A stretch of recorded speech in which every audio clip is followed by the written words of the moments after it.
Just as he was speaking, Judas, one of the 12, appeared.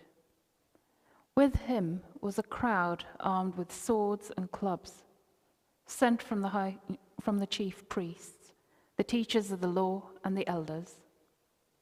Now the betrayer had arranged a signal with them. "The one I kiss is the man. Arrest him and lead him away under guard." Going at once to Jesus, Judas said, "Rabbi," and kissed him. The men seized Jesus and arrested him. Then one of those standing near drew his sword and struck the servant of the high priest, cutting off his ear. "Am I leading a rebellion," said Jesus, "that you have come out with swords and clubs to capture me? Every day I was with you, teaching in the temple courts, and you did not arrest me. But the scriptures must be fulfilled." Then everyone deserted him and fled. A young man, wearing nothing but a linen garment, was following Jesus. When they seized him, he fled naked, leaving his garment behind.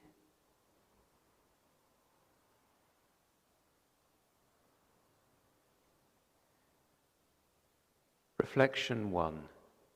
Judas Iscariot. The guilt won't let me go.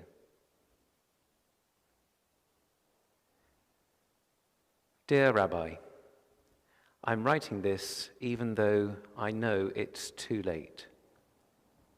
I wish I could turn back the clock, undo what I've done, but I know that there's no going back. It's past the point of no return, and there's no way I can make up for what I've done. The guilt is unbearable. I can't live with myself. Over the time we spent together, you built up our hopes that you weren't just an ordinary teacher and healer. You were so much more. I knew you were going to be the one who'd bring us freedom. The crowds loved you. They'd do anything for you. Just one word from you, and they'd join the revolution, anoint you as king, and the new era would begin. I just knew it. And then came last Sunday, when we entered the city of Jerusalem, and the crowds gathered to cheer you on. You rode in on the donkey, and the message was clear. You were the long-awaited king, come to take your rightful place. This was the moment we'd all been waiting for, when change would come. We, your closest friends, your disciples, we knew it. The crowds knew it too. This was the time you would come in power, and we, who'd been there from the beginning, hand-picked by you, would share in your glory. But then you did nothing. You went back to your base that day. I thought you were biding your time, finding the right moment, perhaps the next day. And when you made that statement by clearing the temple of all that corruption and greed, I thought that would be the time after all. But again, you did nothing. All you did was teach and debate. You had the crowds in the palm of your hand once again, but again, you bottled it. I couldn't understand why. I began to doubt. You couldn't be the king after all. Why didn't you take power? Why didn't you set us free? Then it dawned on me. You were never intending to become king by force. You'd had more than one opportunity to seize the moment, after the mass feeding in Galilee, on that heady day in Jerusalem, in the temple, and you refused each one. It suddenly became clear to me I'd been mistaken. Oh, I felt such a fool. I felt so angry. What a waste of time. All this had been for nothing. Those amazing times we had together, those miracles, that teaching, those healings, all for nothing. Oh, I was so angry. And the problem with anger, as you yourself taught us, is that it can be deadly. I wanted to punish you or to try and force your hand, force you to act or do something. I'd heard the whisperings in the temple. The high priests, the authorities were out to get you. They saw what we saw, that you were a threat to their power. And the only way to deal with this threat was to get rid of you. You knew that too, and you weren't going to stop them. You were going to walk into danger and allow them to do what they wanted to you. Suddenly I saw my chance, a chance to get my own back. I could help them, provide a way for them to get to you, away from the crowd, and to make some money while I was at it. Soon it was sorted out. They gleefully accepted my help. 30 pieces of silver. Seemed like a good deal at the time. Recompense for all the disappointment. We made our plans and waited for the right moment. And so I led them to you at the garden, greeted you with a kiss so they would know who you were. I'll never forget the way you looked at me. Reproachful, sad, hurt. Your gaze bore right into my soul and saw the darkness inside, the bitterness, the disappointment, the hurt.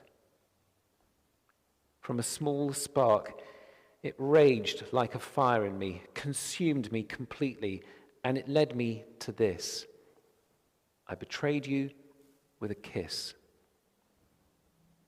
I wish I could go back, but I can't. There is no going back. I never intended for it to end this way.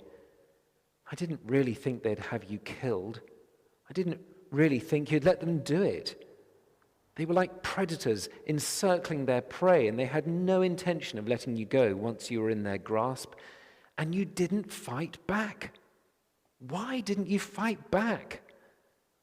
You could have done something to show them who you really were. But instead, you let them walk all over you. You let them condemn you to death. Why did you do that? I didn't know they were going to do that. I didn't want them to do that. I only wanted them to teach you a lesson. I never meant for you to die. As soon as it dawned on me that they were going to have you killed, I realized I'd made a huge mistake. You'd done nothing to deserve any of this. You were innocent. You didn't deserve to die. You'd done nothing wrong, and I had betrayed you. The guilt won't let me go. I will never forgive myself for what I've done. I'm sorry. I'm so, so sorry.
Jesus before the Sanhedrin.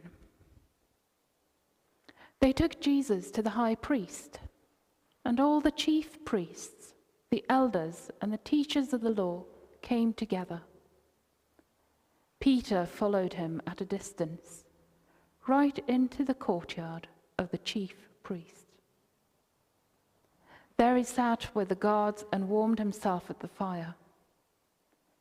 The chief priests and the whole Sanhedrin were looking for evidence against Jesus so that they could put him to death.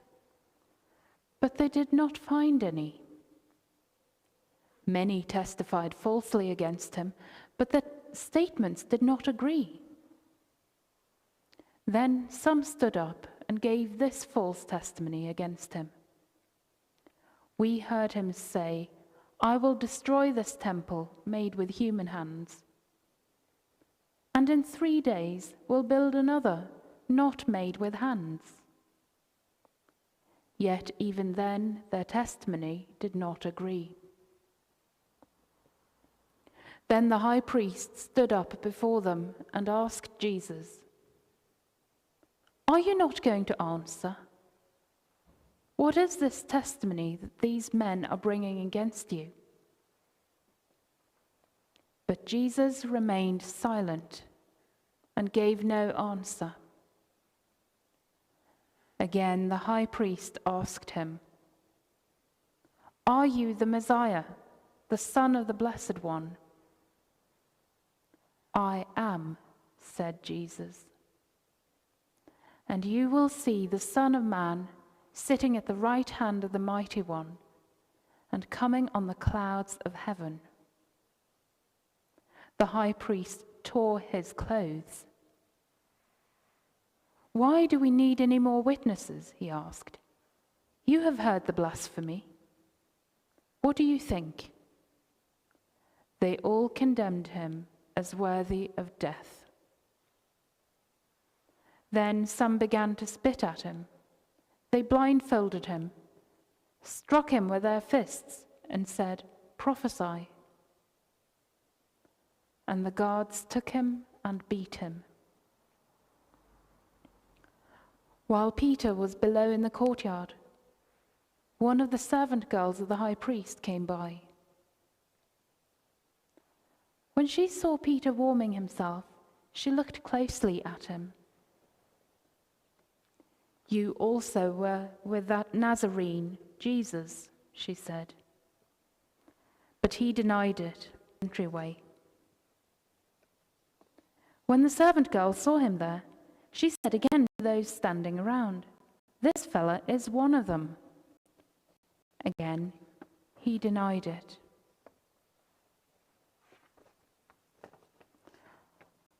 After a little while, those standing near said to Peter, "Surely you are one of them, for you're a Galilean." He began to call down curses, and he swore to them, "I don't know this man you're talking about." Immediately the cock crowed the second time. Then Peter remembered the word Jesus had spoken to him. "Before the cock crows twice, you will disown me 3 times." And he broke down and wept.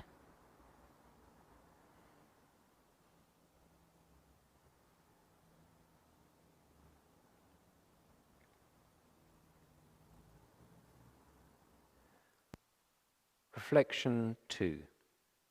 Peter, I let him down. I didn't sleep a wink. I couldn't. I felt so awful, sick in the pit of my stomach. Those words he had said to me kept going round in my head. "Tonight, before the cock crows, you'll deny you've ever known me."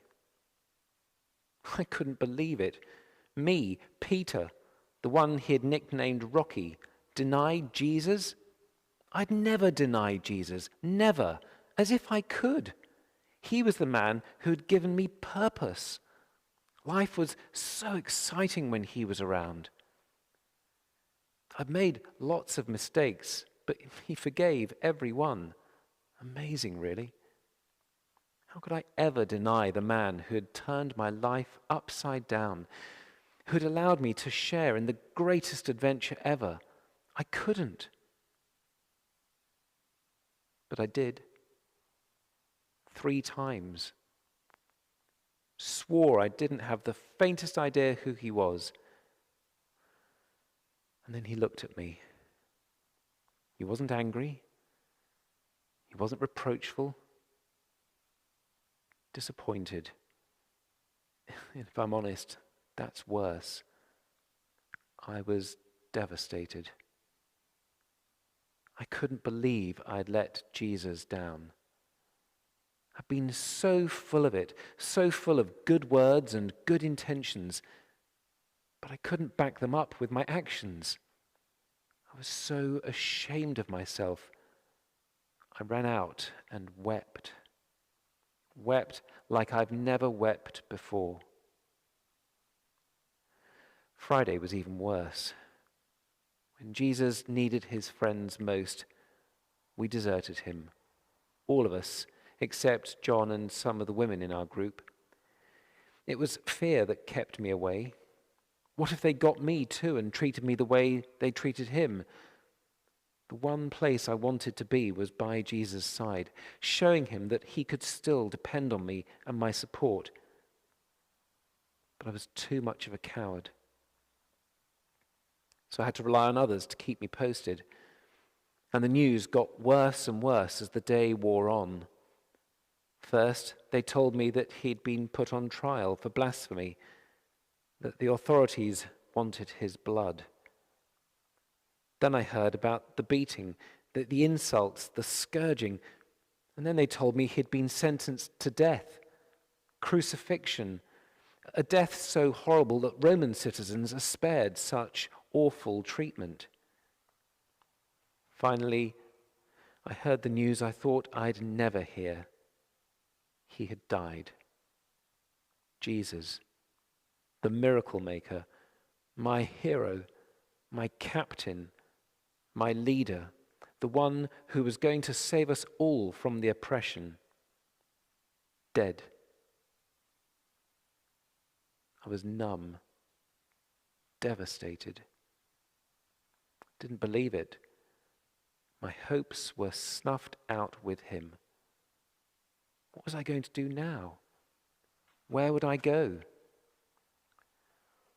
Did you hear that I actually cut a man's ear off on Thursday night? One of the party who came to arrest Jesus. The man had it coming, if you ask me, but still, it wasn't a very clever thing to do. But Jesus healed him there and then. That's the kind of person he was. That's why I couldn't believe that he had died. You see, a man who could heal people in the blink of an eye, a man who could stop a storm, a man who could raise the dead. Well, that sort of man could save himself, couldn't he?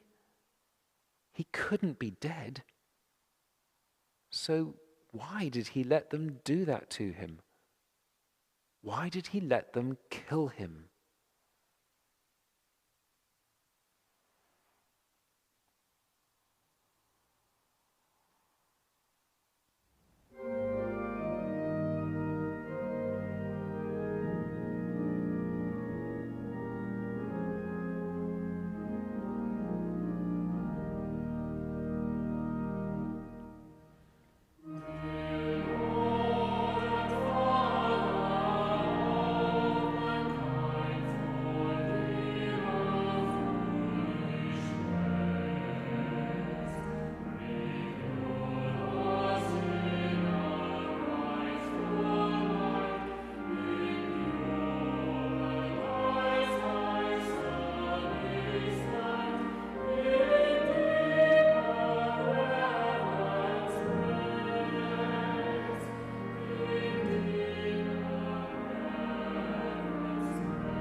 Jesus before Pilate.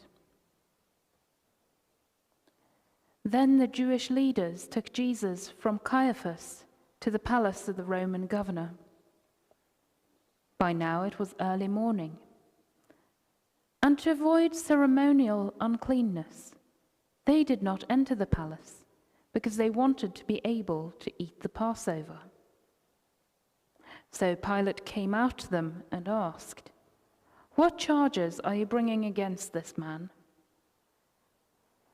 "If he were not a criminal," they replied, "we would not have handed him over to you." Pilate said, "Take him yourselves and judge him by your own law." "But we have no right to execute anyone," they objected. This took place to fulfill what Jesus had said about the kind of death he was going to die. Pilate then went back inside the palace, summoned Jesus, and asked him, "Are you the king of the Jews?" "Is that your own idea?" Jesus asked. "Or did others talk to you about me?" "Am I a Jew?" Pilate replied. "Your own people and chief priests handed you over to me. What is it you have done?" Jesus said, "My kingdom is not of this world.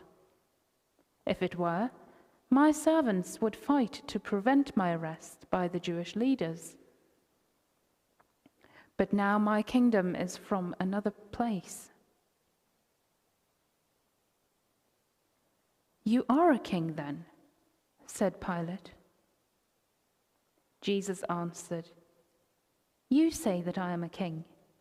In fact, the reason I was born and came into the world is to testify to the truth. Everyone on the side of truth listens to me."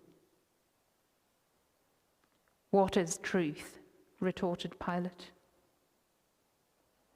With this he went out again to the Jews gathered there and said, "I find no basis for a charge against him. But it is your custom for me to release to you one prisoner at the time of the Passover. Do you want me to release the King of the Jews?" They shouted back, "No, not him. Give us Barabbas." Now Barabbas had taken part in an uprising.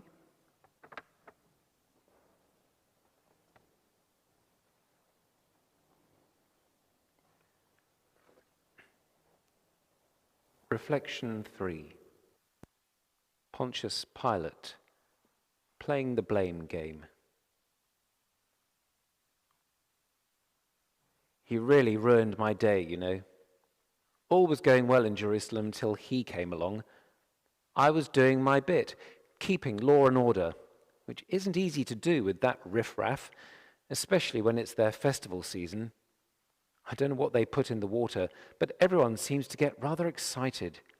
Tempers flare up, and before you know it, you've got a full-blown riot on your hands. And you can't have that. The walls have ears, you know, and any hint that you've lost control, and Caesar is sure to find out, and then there will be trouble. No, it needs a steady hand to keep the peace. A man of intelligence, experience, courage, a master diplomat, a man of the people, someone exactly like me, in fact. And that's what I was doing that Friday morning, keeping the peace. The religious authorities, who, by the way, are far too big for their boots, called on me to intervene in their affairs. A man, Jesus, from the north, was causing them trouble. I couldn't quite see what the fuss was all about. Couldn't they deal with the problem themselves? After all, this man was their problem, wasn't he? But they insisted, saying he was calling himself the King of the Jews, and that only I had the authority to execute the man. So I interviewed him, and quite frankly, I couldn't see any reason to charge him of any crime. He talked about having a kingdom from another place. He said that he came to testify to truth. All in all, he wasn't a threat to anyone. So I made up my mind. I was going to release him. No one was going to push me around.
Jesus sentenced to be crucified. Then Pilate took Jesus and had him flogged. The soldiers twisted together a crown of thorns and put it on his head. They clothed him in a purple robe and went up to him again and again, saying, "Hail, King of the Jews!" And they slapped him in the face. Once more Pilate came out and said to the Jews gathered there, "Look, I am bringing him out to you to let you know that I find no basis for a charge against him." When Jesus came out wearing the crown of thorns and the purple robe, Pilate said to them, "Here's the man." As soon as the chief priests and their officials saw him, they shouted, "Crucify! Crucify!"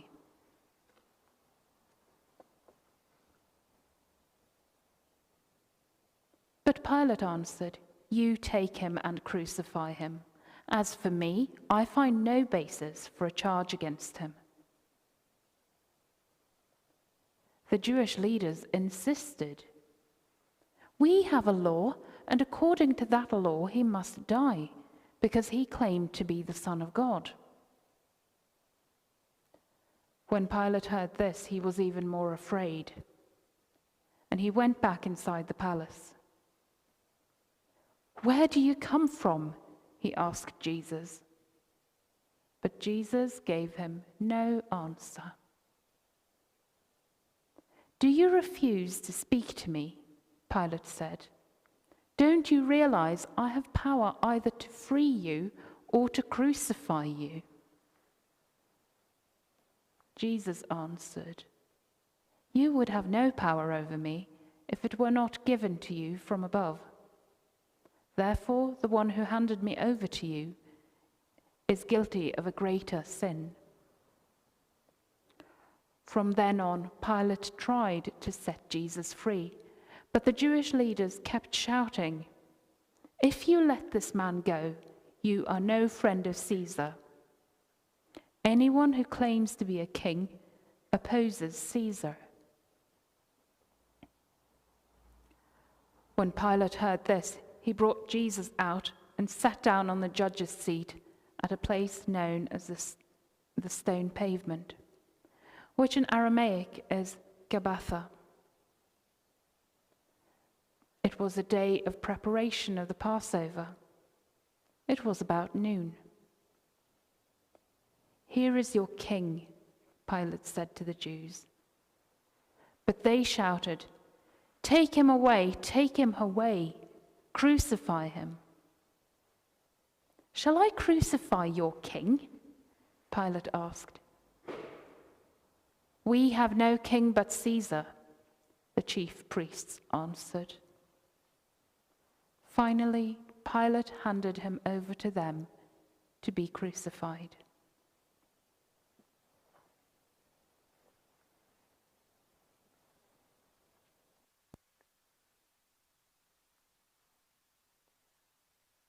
Reflection 4. Pontius Pilate, Part 2. I'm here to keep the peace, you know. I'm very good at it, actually. Every decision I make is in the interest of keeping the peace. That Jesus was simply causing too much trouble. The Jewish leaders didn't want him around anymore. I told him I was trying to help him, but he wasn't at all cooperative. In fact, he said that the only reason I have any power at all is because it's been given to me from above. The cheek of it! I'm a very powerful man, and what I say goes in this part of the world. But those Jewish leaders kept on nagging and nagging. They just wouldn't be quiet. So I gave in and handed him over so they could do what they wanted with this man. I only did it to keep the peace. So why can't I find any peace myself? I mean, I had the best of intentions. It was obvious to me that he was innocent. I did my best to let him off. It's not my fault he's dead. It's not my fault. All I'm trying to do is keep the peace, to do my job. I don't think anyone else would have done better in my position. I had the best of intentions. It's not my fault that it didn't work out exactly as I'd planned it, is it? If you want to blame anyone, blame the Jewish leaders. They were the ones who wanted him dead. There would have been all-out rebellion had they not got their way. I only backed down to keep the peace. So why can't I find any peace myself?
Jesus before Pilate. Very early in the morning, the chief priests, with the elders, the teachers of the law, and the whole Sanhedrin made their plans. So they bound Jesus, led him away, and handed him over to Pilate. "Are you the king of the Jews?" asked Pilate. "You have said so," Jesus replied. The chief priests accused him of many things. So again Pilate asked him, "Aren't you going to answer? See how many things they're accusing you of." But Jesus still made no reply, and Pilate was amazed. Now it was the custom at the festival to release a prisoner whom the people requested. A man called Barabbas was in prison with the insurrectionists who had committed murder in the uprising. The crowd came up and asked Pilate to do for them what he usually did. "Do you want me to release to you the king of the Jews?" asked Pilate, knowing it was out of self-interest that the chief priests had handed Jesus over to him. But the chief priests stirred up the crowd to have Pilate release Barabbas instead. "What shall I do then with the one you call the King of the Jews?" Pilate asked them. "Crucify him," they shouted. "Why? What crime has he committed?" asked Pilate. But they shouted all the louder, "Crucify him!" Wanting to satisfy the crowd, Pilate released Barabbas to them. He had Jesus flogged and handed him over to be crucified.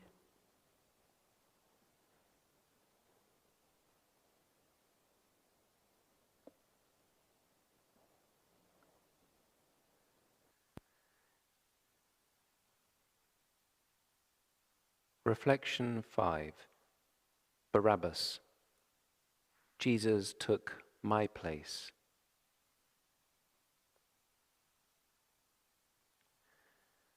Right now, I should be dead, or dying at least. I was involved in the uprising. The Romans call me a terrorist. I'd say I was more of a freedom fighter. The Romans deserve everything that's coming for them. Anyway, that's beside the point. The point is, I got caught and sentenced to death. I knew what that meant. The crosses are everywhere. A message to everyone that there's no messing with Rome, and soon I'd be on one. I was resigned to my fate, nothing I could do about it. But then, early in the morning, I was dragged out, bound in front of the governor, Pilate, and the crowd. I heard something about a Jewish custom that meant a prisoner could be pardoned at Passover, and the crowd was given a choice. Either I or another man, Jesus of Nazareth, could be freed. I looked over at this other man, first time I'd seen him. He certainly didn't look like your typical criminal. He was a political prisoner, apparently, stitched up by the authorities, I reckon. Anyway, Pilate, the governor, was trying to find out whose execution would be more popular, mine or his. So here I was at the mercy of the crowd. "Who do you want me to release?" he asked. "Barabbas or Jesus, who is called the Messiah?" Amazingly, the crowd cried out, "Barabbas, my name."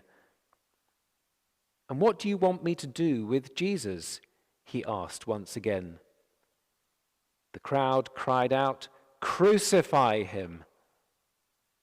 Pilate obviously smelt a rat, so he tried again. "But he's done nothing wrong." But the crowd got louder and angrier. crying out again, "Crucify him!" So Pilate washed his hands of Jesus. "His blood is on your hands," he said. And I found myself free. I'd been given my life back. Jesus took my place. There's no doubt in my mind that he has done nothing wrong, that he's an innocent man and he took my place. I, the guilty one, have walked free. Life will be different from now on. It has to be different. I've been given a second chance. Better make the most of it.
The crucifixion of Jesus.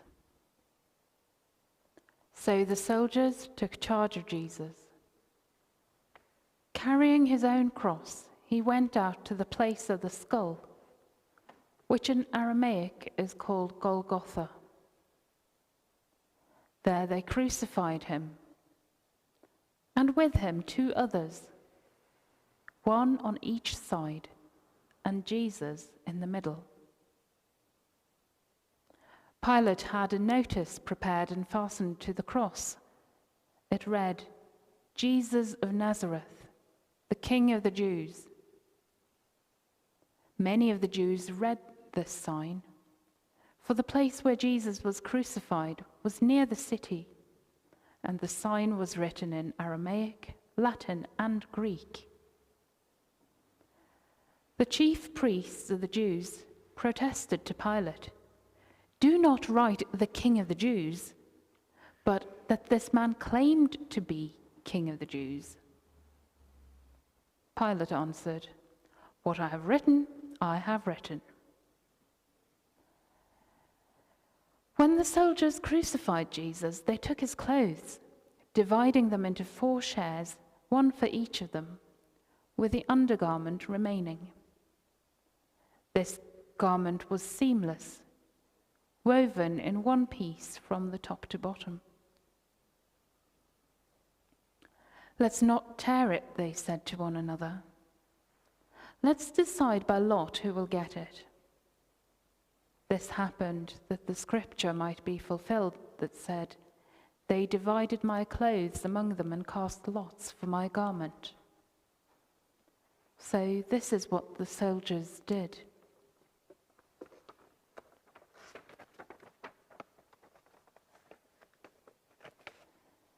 Near the cross of Jesus stood his mother's sister, Mary, the wife of Clopas, and Mary Magdalene.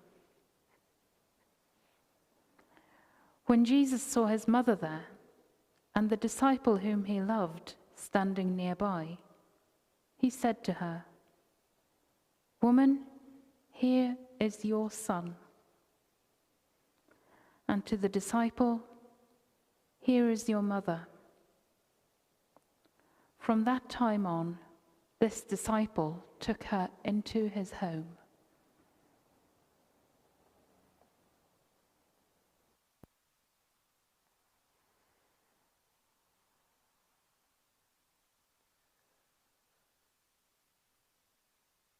Reflection 6. Mary, sunshine and shadows.